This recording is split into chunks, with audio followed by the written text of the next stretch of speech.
Where do you go when the sun goes down?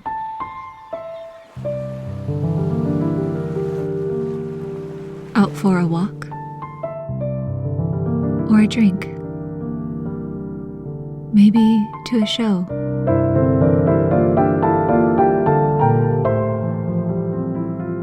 Or are you at home,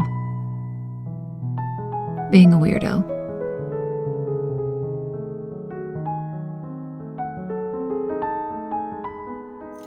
This was today's impulse buy.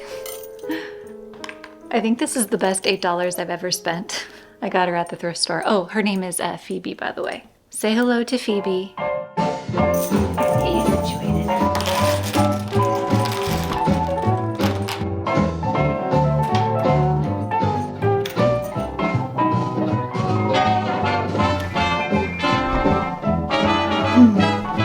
It's almost like I have a little parrot on my shoulder now. I love you. It's funny because when I brought Phoebe home, I thought, oh, that's interesting. I never really bought bird decor before. And then I looked around.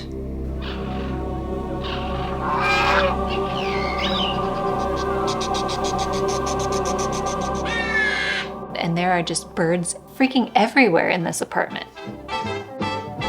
And then I realized this is actually hereditary because my mom has a chicken collection. Here's how it started. When I was growing up, the family moved from Southern California to Northern California because my mom wanted to have acreage and grow a garden and raise chickens. We didn't eat the chickens, don't worry. But once people got wind of how much my mom loved chickens and just farm life in general, they started giving her all these chicken tchotchkes. Chicken tchotchkes? Chicken tchotchkes. And it started small, you know, like a coffee mug here, a tea towel there, and before you know it, it just turned into a chicken shrine. And now I'm realizing I need to be careful or I'm gonna have a similar situation on my hands. So we're officially on watch. Bird watch. So I thought we would start with my living area. If you were to come into my living room and think, huh, I bet she watches a lot of Mad Men, you would be correct. I am very drawn to mid-century modern designs. You can see that in the chair, my console, the lamp, the fan, my bar cart. It's just naturally what I gravitate to, but like the bird thing, I don't want to have too much of any one genre. And it is hard because when I see the style of lamp at a flea market, I have to remind myself that I already have two and be like, stop it, no more, no more. Anyway, let's move closer in, shall we?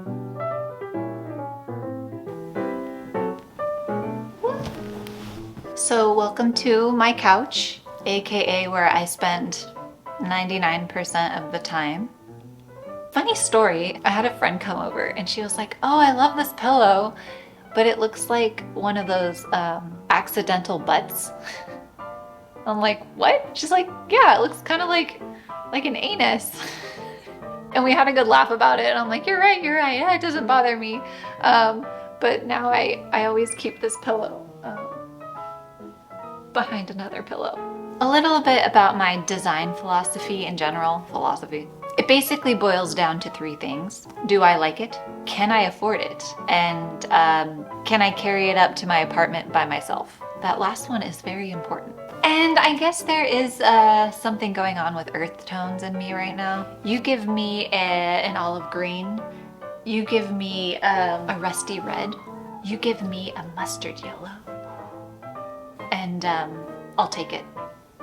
I'll buy it. I just want my home to feel like a cozy little den at all times. I don't like being cold, and I don't like cold colors, and I don't like too much white and things I feel like I can't spill on. No, that's not necessarily it. That's why I can't be an interior designer professionally, because if you hired me, your house would just be a bunch of mustards.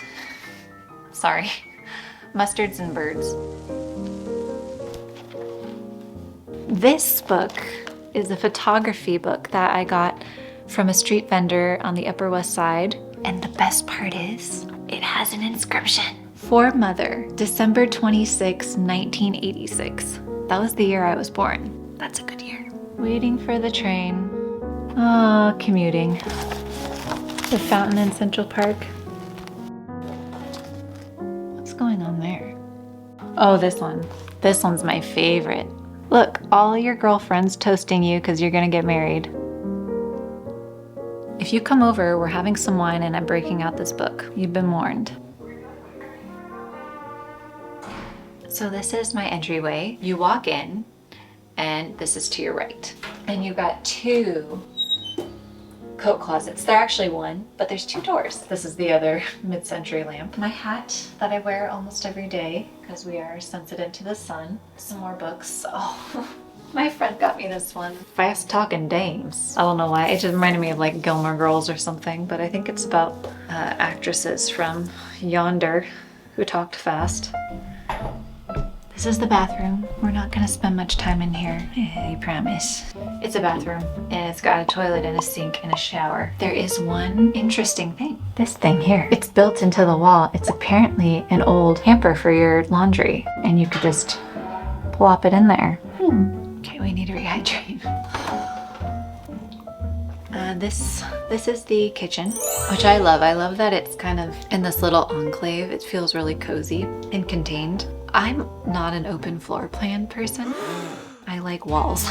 I actually only had one cubicle job in my career and I really liked it because I could put little photos up and it wasn't drafty. So this is kind of the cubicle of kitchens. I think at some point I was really influenced by like people who did a lot of contact paper in their kitchen, and I've come full circle to really liking brown cabinets. And I think it actually kind of works better with my earthy color scheme, and just really embraced kind of the funky 70-ness of it all.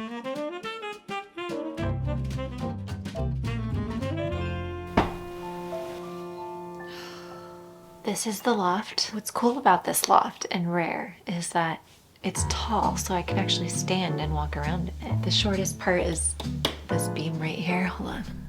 So I'm a little too tall to walk without hitting my head on this. See? Bonk. We do have to do a little crouch, but for the most part, I can walk around. So that's where I do most of my work. I have been working remote for close to 4 years and I have not set up a proper monitor. And then when I started editing these videos, I started to have really bad neck pain because I was just such terrible posture. So I bought like a normal monitor and I'm gonna hook it up. It's long overdue. Okay, hold on. This is the best part of this apartment.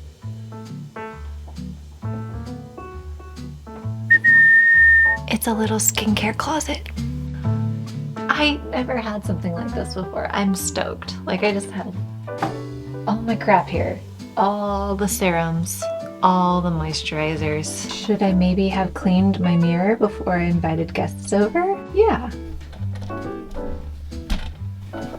This I like to call my crouch-in closet because, well, I think that's self-explanatory. But it's amazing. It's so big. I don't have nearly enough clothes to fill it. I haven't felt like shopping in forever, and ever since I started working from home, I just wear the same 3 outfits over and over again, so I don't see why I need any more. Okay, let's get out of here. I love details like this. Like whoever lived here before went to the Met and they put a little sticker on the closet door. I just love that. Feels good to sit down. But I hope you enjoyed getting the lay of the land here, seeing more of where I live. I do feel so lucky to live here. And that doesn't mean it's perfect. There's the time the roof leaked during that intense rainstorm, the time the bathtub backed up with the neighbor's bathwater. And it also has some of the ugliest light fixtures I've ever seen. Hideous. But there's also all of this other stuff I can't even show you. Like there's a little dog across the street that sits in the window every morning and just watches people walk by. It's so cute. My downstairs neighbor, I think, is an opera singer and she'll do her vocal warm-ups and sometimes I can just hear her beautiful voice. And it reminds me, you know, I'm in freaking New York City and it's just full of people doing their own thing and stuff happening, and planes going by. It's not a perfect apartment by any means, but it's perfect for me. Something happens when you get a really good thing where you're constantly worried about losing it. And maybe that's just me, but it always feels like I'm waiting for the other shoe to drop. I got this apartment for a little below market rate, I would say. It's a good deal, but it's still a lot for me to afford on my own, and I worry about that. You also just never know if your landlord is gonna pull a big rent increase on you. I haven't found that out yet, and kind of waiting for word, but that's happened to me before. I settled into a place and my rent went up about 60%. It's a leap of faith every time, and I don't know what the future holds, but you know what? For the remainder of my lease, this place is mine, and I'll hang up all the creepy portraits that I want, and I will hang them up again and again and again until I am finally home. And whoever gets this place next is one lucky duck. Sorry, did I say duck? No, I didn't say duck. I did not say duck. I'm just kidding. Thank you for stopping by, and I'll see you next time.